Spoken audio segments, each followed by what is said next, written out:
Hey everyone, welcome back to the channel. Today we're going to be talking about new build homes, new construction homes.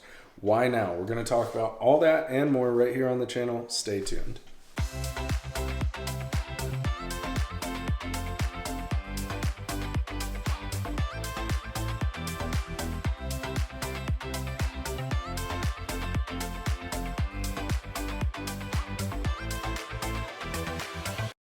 Hey everyone, like I said, welcome back to the channel, or if this is your first time, welcome to the channel.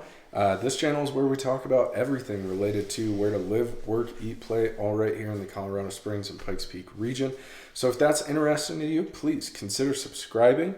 You're going to catch us at least twice a week pushing out content. So definitely make sure to subscribe, click the notification bell so you don't miss any future updates.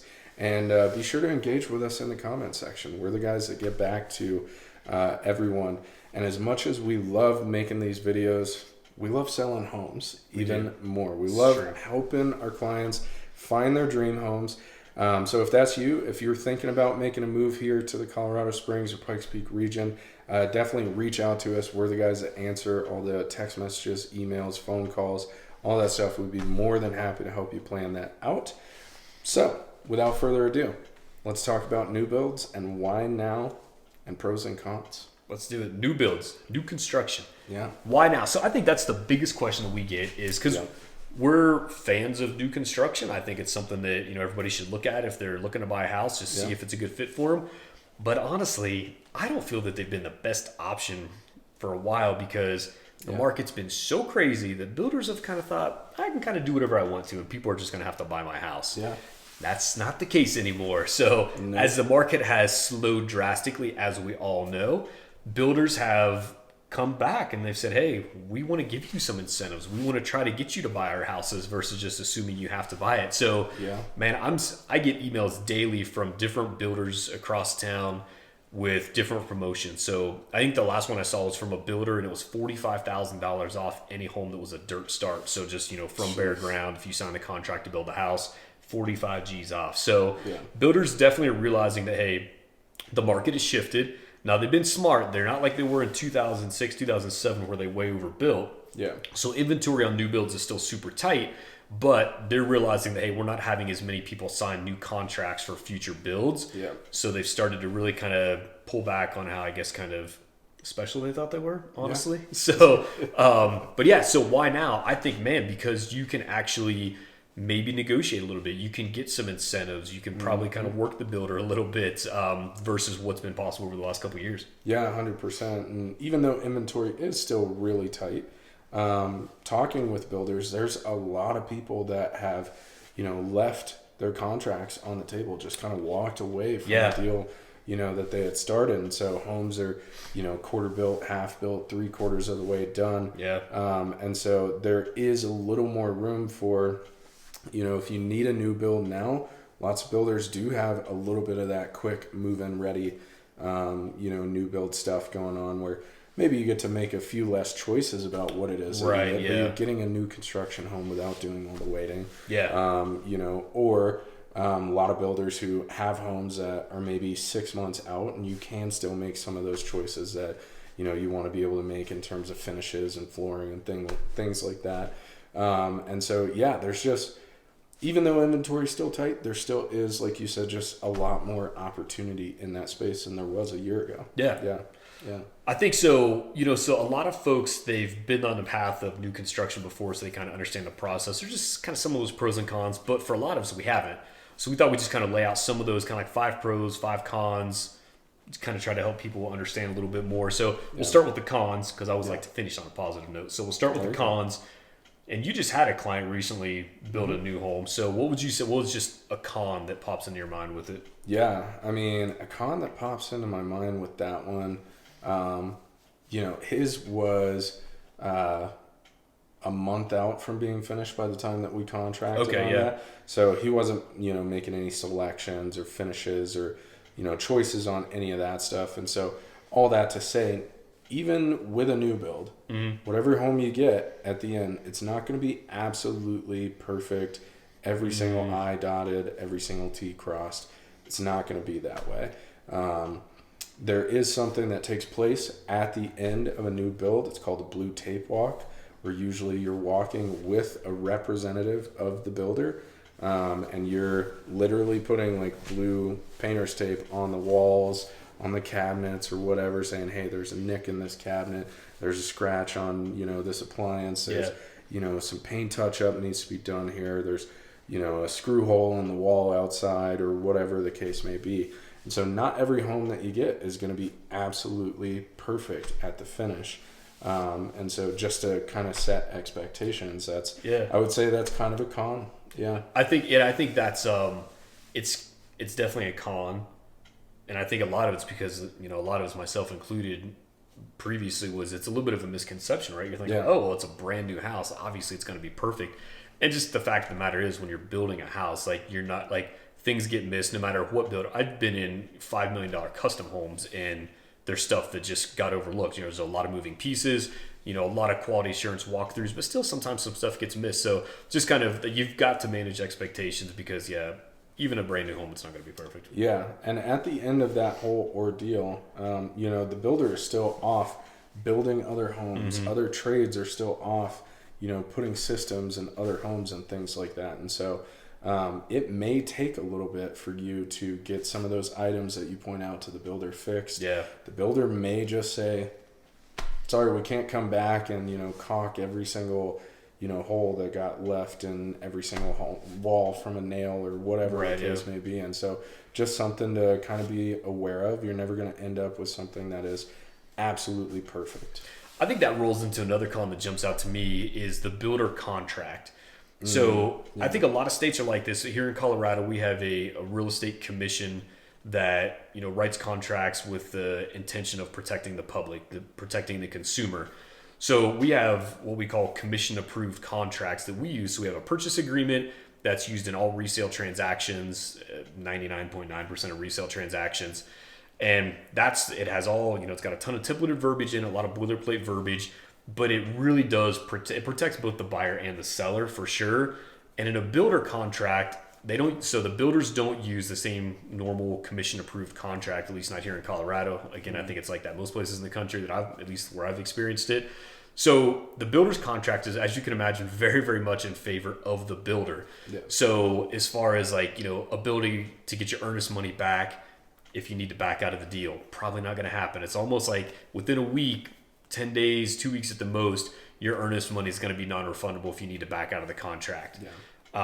As far as selections, most builders contracts say, hey, go through the process, you select your finishes. If during the build that finish is no longer available, the builder is going to pick something else that's equal quality, which I think most builders do a really good job. Obviously, they want to have a good reputation and good reviews as well. So I think most do a pretty good job at this, but I have seen it where sometimes the builder just can't get something and they do something else, and the client was like, that's really not what I expected at all. But per the contract, the builder had the right, if you will, to do that. Yeah. And what made me think of builder contract too is because we were talking about not being perfect. Yeah.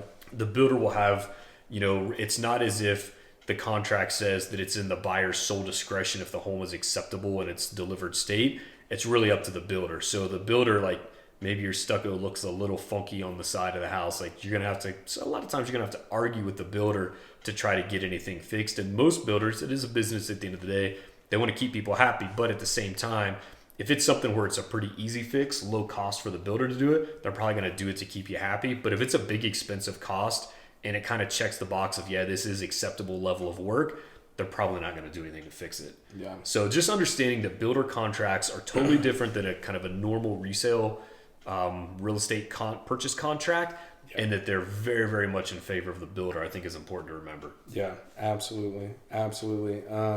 Another con that I think of when it comes to new builds, and a lot of people don't think about this right off the bat, is a landscaping cost. Yeah, that's a good call. There's some builders locally will still do the front yard landscaping, but I don't know of any builder that does backyard landscaping at all. No. And landscaping's gotten expensive. No, yeah, it has. And maybe that will be an incentive that we see in the future here at some point. But as of right now, I just had a friend go through this. I mean, $20,000 of landscaping in the backyard. And usually there is, some sort of requirement that you'll see in the builder contract that, hey, by such and such date come springtime, if you're contracting and closing in the winter, or if you're contracting and closing in the spring, 6 months out from now, whatever the case is, the builder is always going to lay it out for you.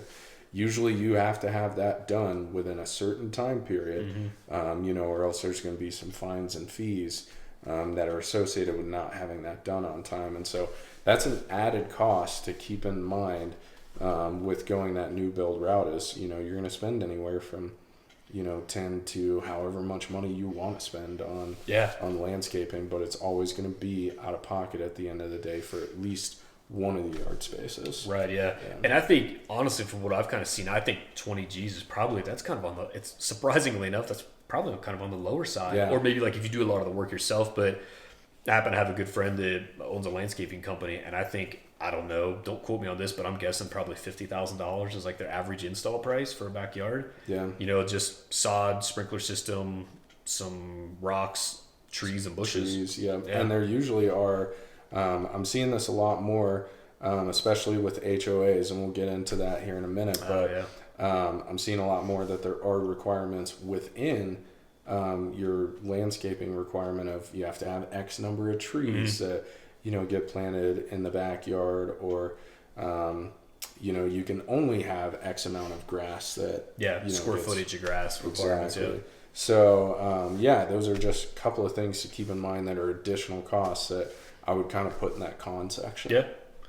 What was the other you were about to talk about? HOAs, I think. Yeah. So HOAs. So some people might consider this a con, and there are pros and cons to an HOA itself. So we'll just get that caveat out of the way. But one of the things that we're seeing with new build communities, you're typically going to be in an HOA when you get into a new build community. There's one that I can think of where you're not automatically brought into an HOA, and that's Lorson Ranch. They are mostly built out at this point, and so new builds may or may not apply there. I know they're still finishing a few new builds down in that area, but for the most part and for the vast majority of new builds, you're going to be in a covenanted community. What does that mean? It means that typically you're going to be paying some reserve fees up front for the HOA. Sometimes there's a one-time fee that's associated from the builder to the buyer of that home. So I've seen it come up in status letters on resale documents for a home that was built 2 years ago where, that first person, they paid $1,700 extra dollars. Right, yeah. That just goes straight into, that reserve fund for the HOA. And so typically you're paying some of those reserve fees up front, and sometimes there's almost like I don't want to call it like an entry fee that is separate from that reserve fee, but, kind of like a upfront, like, brand new style community fee that's different from the reserve fee as well. And then on top of that, you're going to have your monthly association fees as well.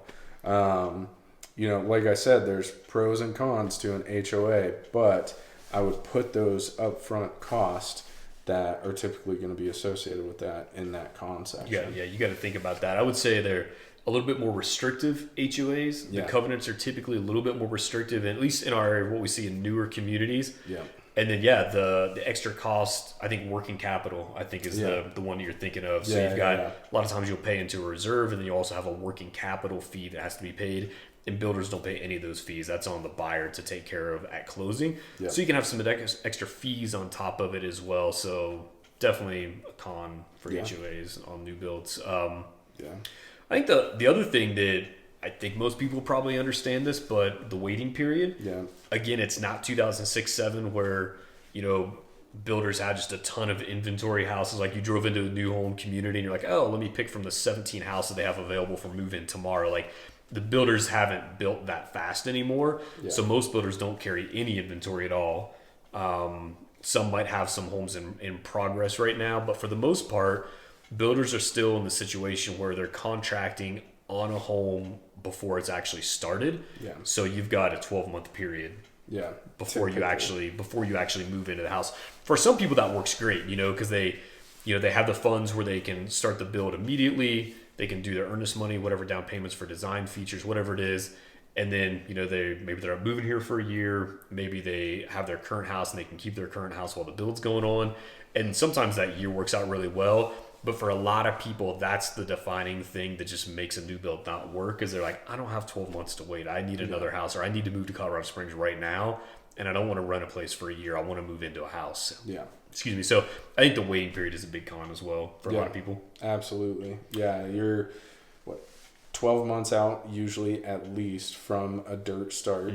Like we said, there are some of those builders that have homes that have fallen out of contract, or homes that are halfway through that have fallen out of contract, where sometimes you can still get in. Sometimes you can get in early enough and still make some design changes, things like that. But those are fewer and further between than they were in 2006-07. So definitely something to consider.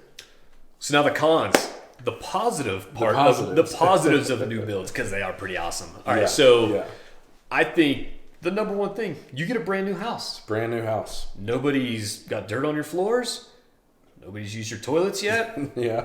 It's a fresh, brand new house, man, for you to do as you please. So I think that's the number one biggest pro to a new home, is it's brand new. Nobody's been in it. Yeah, absolutely. Nobody else had their dogs running all over the carpet. Exactly, yeah. The ducts aren't full of dog fur, for the furnace and everything. Yeah, absolutely. Absolutely. It's a brand new house. Everything is fresh and clean when you get in there. And the way that they're building things now, like, trends have finally caught up in new build homes. Right, and so you're getting a lot more, functional spaces and, cool designs that are still functional and things like that. You're not jumping into a remodel of the kitchen the day you move into the house. Exactly. Like, everything is, like, it looks, it's just following the latest trends. Builders kind of got behind a little bit for a while, honestly. They were still doing, like, light oak cabinets like 10 years past when they were out of style kind of thing. So now builder trends, you see a lot of grayscale stuff. You see a lot of white cabinets, which pros and cons of that too. But but anyway, so you get a brand new house with the brand new stuff. Yep, absolutely. That's number one. Pretty simple. Yeah. Number two on the pros list, I would say you get to pick your own finishes, and kind of ties in with that. So whatever your personal style is, now you can get a little bit out of control with this and spend a whole lot of money at the design center, and that's where a realtor can kind of help you out there a little bit too. Keep you on task a little bit, hey, let's stick within that budget that you had talked about. But you do get to pick your own finishes. You can pick your own backsplash, your own tile, your own style of flooring. Now, obviously, the builder's going to have an array of choices for you that you can only stay within that box. But more often than not, depending on whatever your style is, there's going to be something that's in that choice, because builders know, they've done a lot of research over the years, that these are the things that people want to see in a new build, all the way from contemporary to ultra modern. So I think that's a really good point, because it varies greatly by builder. There's some production builders where their design team is put together like 4 different palettes. Yeah. And you pick palette A through D, and it's got all of your tile selections, your carpet, your flooring, everything, your trim, doors, everything is laid out. So if you get that palette, it comes as a package. That's kind of like the one extreme. And then it just kind of varies. Some will say, hey, you go to the design center, you get an appointment there, and you can pick out your flooring, you can pick out your carpet, all of your different things individually, but with what their options are. And then, of course, other end of the spectrum is all the way like the custom home side, where you can pick whatever the crackers you want, and if it looks terrible whenever it's all put together, that's on you, because you didn't listen to their design team. So, but most production homes, and what most new homes that folks that we're buying are, where you're going to have different selections that you have to go with, but you still get to pick some choices. So you can pick a palette that suits your taste versus just, hey, it is what it is, here's the one thing you get. So you definitely do still get to pick some stuff. Yeah, absolutely. Let's talk about my favorite one. Does it have to do with money, Sam? It does. Yeah. It does. What is incentives? Man, times they haven't changed, haven't they? Times are a-changing. For the last 2 years, like I said earlier, man, just builders were just like, hey, if you want to buy a house, buy a house. We really don't care because if you don't buy it, there's 12 people standing outside that want to buy that same house. Yeah. We had clients that we had to get, like, us as realtors, we would get our clients on the wait list, the lot release wait list for a builder. For 2 years in some cases. And we're waiting on this list for new lots to be released. So they're building homes, people are moving into them.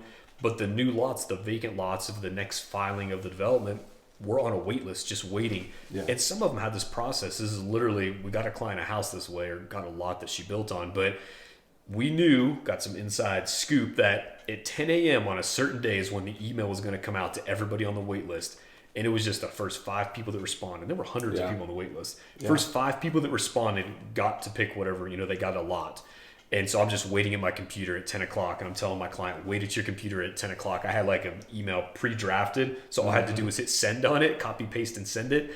But that's how crazy it was. Yeah. And now you fast forward 2 years later and like I said, we're getting emails from builders with $45,000 in incentives to try to sell houses. So the market's changed a ton, but if you're looking to buy a new build, it's in your favor right now. It is. The most recent one I closed a couple months ago, so rates were a little bit different. Yeah. But the builder gave him, are you ready for this one? Let me hear it, man. Take a deep breath. The builder gave him a $67,000 base price incentive, okay? So the house went from $566 to $499 cash. Then, that's not all. There's more. That's not all, folks. They gave him $25,000 to buy his interest rate down. On top of that, cow, yeah. Back to 4 3/4, so that he could get his payment in a comfortable zone. I'm not good with math, but I think that's close to $100,000. It is close to $100,000. Man, it's a whole lot of $1,000 is what it is. And we're seeing this all over the place now. Not exaggerating. I get emails every single day from builders that are going, these are our incentive packages right now. A lot of rate buy down opportunities. A lot of rate buy down opportunities. A lot of base price incentives. And that's where I'm thinking maybe in the future we do start seeing some of those landscaping incentives and things packages, like that.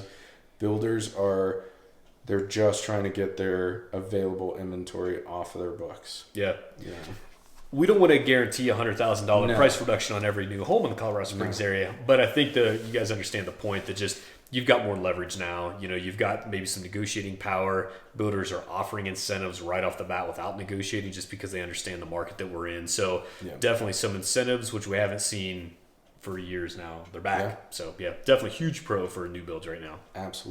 Absolutely. So number 4 pro, we'll go back to HOAs again. Oh yes. So again, they can be a con, and for some people they absolutely are a con, and I totally get that. Sometimes they're a pain in the butt. But on the other side of that coin, whenever you move into a covenanted community where covenants are actually enforced, it does protect your home values at the end of the day. It does. You don't have the cars up on blocks on the neighbor, or everybody parking in the neighbor's yard instead of in the driveway. I mean, it's kind of a sliding scale with HOAs too, right? Like some have, I don't know, there's probably and it's different for everybody though, but there's probably the perfect HOA for everybody where it's not too strict, it's not too lenient, it's kind of just the right, it's like the 3 little bears, man. It's just the right mix. Yeah. So I think because that's different for everybody, I think you hit on the key highlight is that HOAs in general protect your home's value. Yeah. And typically those neighborhoods stay looking better longer if the covenants are enforced, which then of course helps that neighborhood appreciate better than a neighborhood across town or a different part of town maybe that doesn't have an HOA, and things start to get run down a little bit. So a lot of personal preference, but from just kind of like that real estate resale mindset, HOAs are a big pro. Absolutely. And we're not saying don't buy a home that's not in an HOA. We're not saying that at all. Yeah. It's just kind of, it's up to each person and their preference at the end of the day, but that is definitely the intended purpose of those HOAs is to protect home values at the end of the day. And so a lot of times when you're moving into a new build, that is what you're moving into, is maybe a little bit more restrictive of an association. Yeah. But there are at least some perceived benefits from that. Yeah. So and up to everybody individually. Everybody's got to kind of figure that out for themselves, if it's a good fit or not. Yep, absolutely. I would say maybe a last pro for new construction is low maintenance, low cost of maintenance at the beginning. Yep. I think that because you all of your major mechanicals, the expensive things in a house are brand new. So you got a brand new roof, furnace, air conditioner, water heater, appliances, all that stuff is brand new. So you really shouldn't have, I mean, you should kind of have almost zero maintenance cost for a few years, and then it would be just kind of that preventative maintenance. Yeah. But, those major appliances you should get 10, 20 plus years out of, versus if you buy a resale home, you may be walking into, $10,000 worth of repairs rather quickly. Yeah. So I think that's a big pro for a lot of people is they just want that peace of mind of, hey, it's a brand new house. Stuff shouldn't be breaking. I don't have to worry about any other cost, unforeseen cost in the near future. Most builders, at least in our area, offer a 12-month, I call it a bumper-to-bumper home warranty. Essentially, you can fill out warranty maintenance claims throughout the year, and then anything within that first 12 months, they cover, and then anything after the 12 months, it kind of depends. Like appliances might have a little bit longer warranty, or a furnace might have a longer warranty. But for that first year, you really shouldn't have to worry about anything. The builder's going to warrant everything for the first year in most cases. So yeah, absolutely. Yeah, that's it. I mean, yeah. I just thought this was just the timing of this was good because, like Sam said, we're starting to see some incentives. We're starting to see some builders want to talk and have these negotiating conversations, and we just haven't seen it for a long time. So Yeah. I think new builds are a better opportunity now than they have been in a couple years. So if you're in the process of contemplating purchasing right now, especially in our area, definitely take a look at new builds. There's a lot of different areas across town where they're building new homes, and just don't rule it out automatically. I think a lot of us have done that over the last couple of years. I'm like, that's going to be a stretch just because how builders have been and the timing of everything. But yeah, don't rule it out. So if you guys have any questions at all about new builds or anything about moving here to the Colorado Springs area, like we say, reach out, call, text, email, hit us up in the comments below, whatever is easiest for you guys. Just want to make sure you have all the information.